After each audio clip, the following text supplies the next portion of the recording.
Right now, I'd like to introduce Captain Frank Tewey.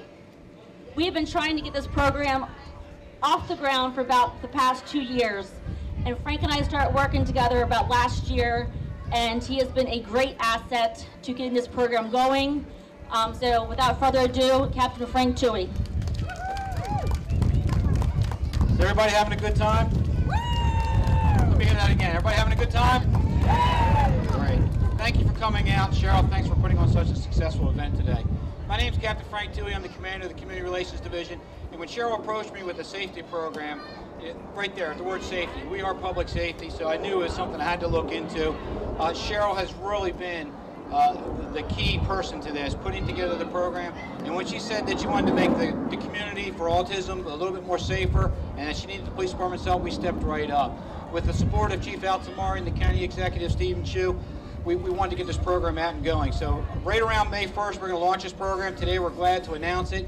It's a safety program where not only are we going to flag the CAD system, which is our dispatch system, where when we receive a call in the 911 system, or we're going to dispatch an officer to the scene, the officer's going to know ahead of time, going to that residence or that location, that a person with autism or some other special need lives at that house, so that we can accommodate that response in a manner that is most efficient and most safe for the person that lives at that house. Now, we're going to address any issues that occur there. We want to be aware of that situation so that we can address it more firmly with the police department. Cheryl, I got to thank you again. We are partnering with Rise for Autism to where if an elopement happens with a person in the autism community, we're going to be able to better focus our resources and more quickly recover that individual and put them back with their loved ones.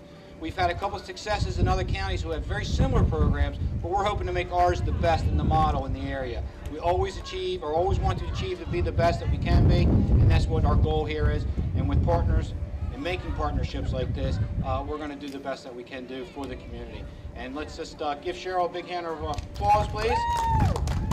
Now I want to turn the microphone over to County Executive Stephen Schuh. Hold on, I'm introducing Chief of Police too.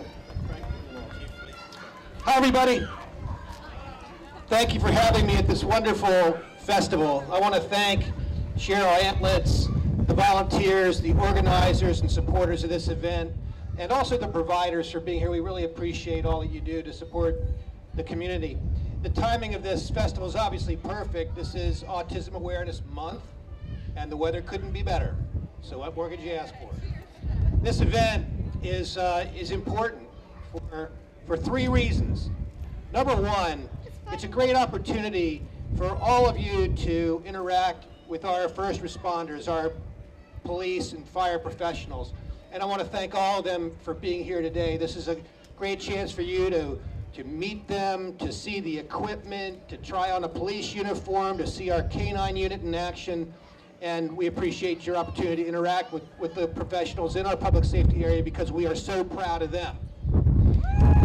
Yeah, let's give them a hand. Thank you. Second, it's fun.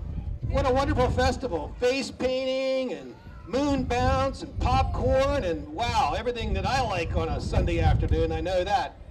And finally, this event's important because it helps educate our community about autism and autism spectrum disorders. And that means a lot because the more the community understands these conditions, the more effort we can make to accommodate those with these conditions and ultimately to seek a cure for these conditions. So thanks for all that you do to build awareness and educate Anne Arundel County. In gratitude for the work done by Rise for Autism, I have an executive citation that I'd like to read. It goes, Executive citation, the citizens of Anne Arundel County, Maryland salute Rise for Autism. In recognition of April as Autism Awareness Month, I am pleased to join with the community in celebration of your new safety program created in partnership with the Anne Arundel County Police Department. We commend your outstanding dedication to supporting individuals and families of individuals with autism spectrum and related disorders while increasing community awareness and understanding of this disorder.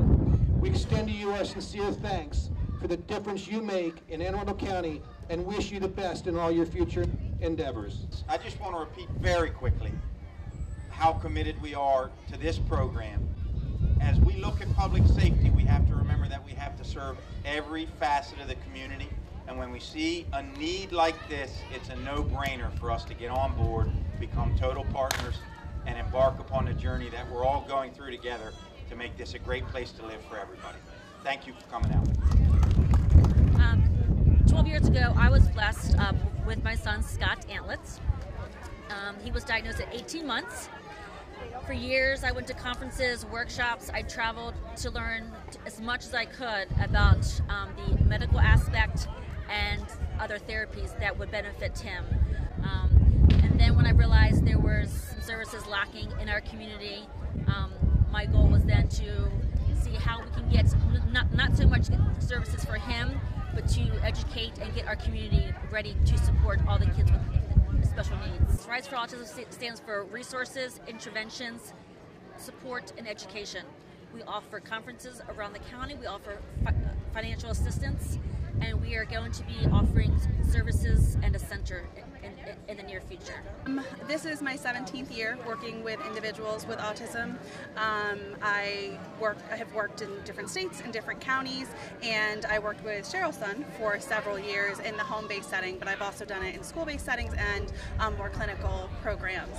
So after 17 years, this is obviously the career path that I'm choosing to stay on, because not only are our kids so special, but the families that we work with are so special, and it's really important that you're not just supporting them from a school level, but also from a community level. So I think that's why when we got together and decided that this was what we were going to do, that we felt like we needed a community in the Anne Arundel County area in order to support the families here.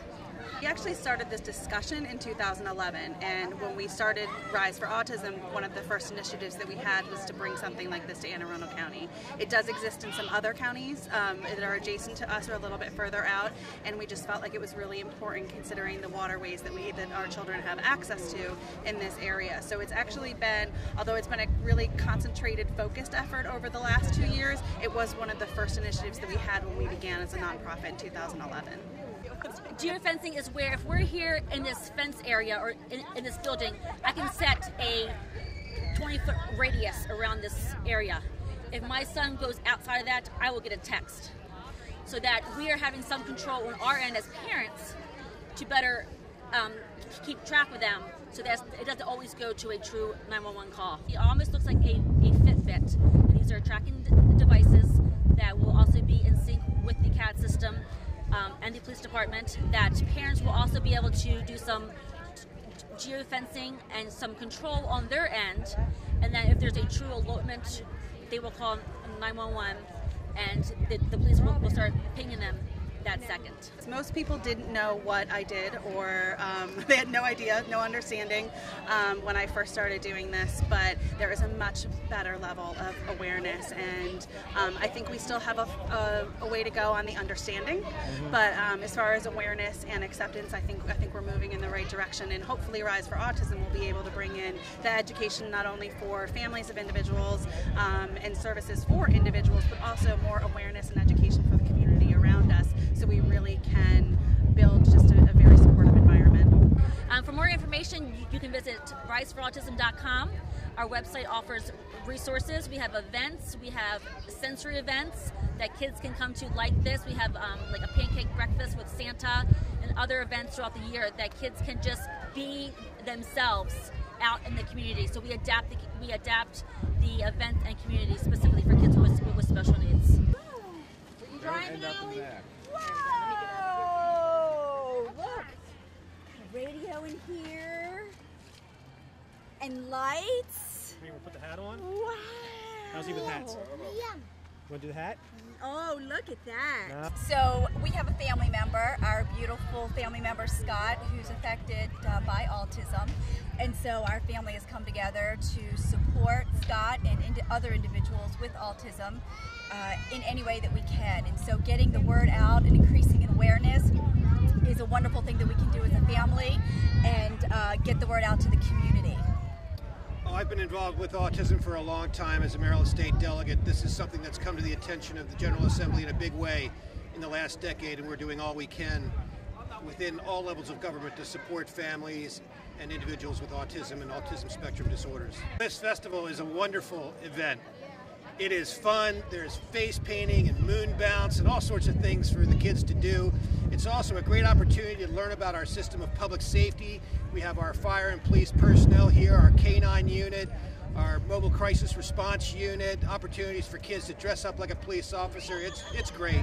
Scott has difficulties understanding language and expressing language. So for Scott, it takes him just a little bit longer to understand what people are trying to ask him.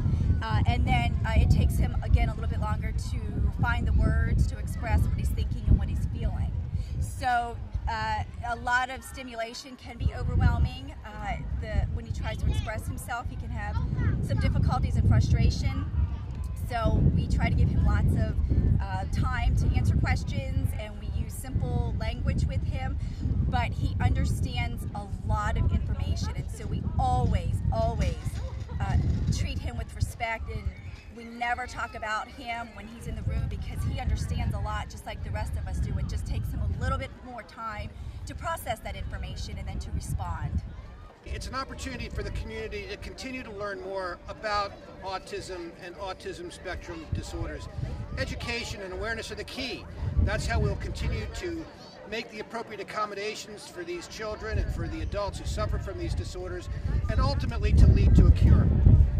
I think a lot of families in the community will welcome this relationship between RISE and the Anne Arundel County Police Department, because for those children that do wander, it can be an extremely frightening situation for parents who cannot locate their children if they leave the house or they are in the community and their whereabouts are unknown. This device will give parents the opportunity to keep a close eye on their children should they leave the home or their location.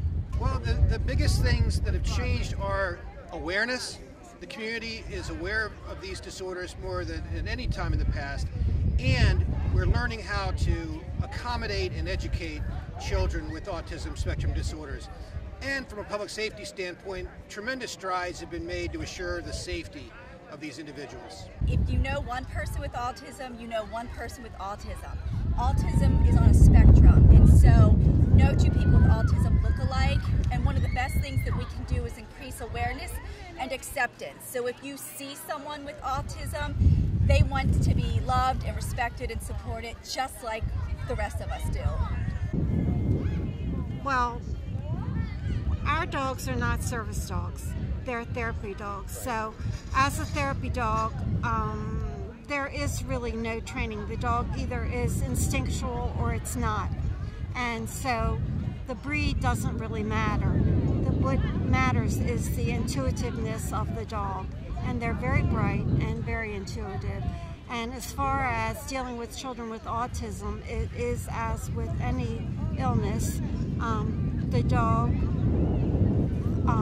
has the benefit of presenting chemical changes inside of your body that allow you to have a reduced blood pressure and an elevated good endorphins that help to calm and to get people through episodes of depression, loneliness, and other physical illnesses. Because really there's no command that you can give a dog that you can say, give love. You know what I mean? Either the dog is interested or it's not, and so there are breeds that are more inclined to be that way, but it could be any breed. The dog can be of benefit because it's a calming feature. People pet a dog even unconsciously and have physical benefits as well as emotional from petting that dog.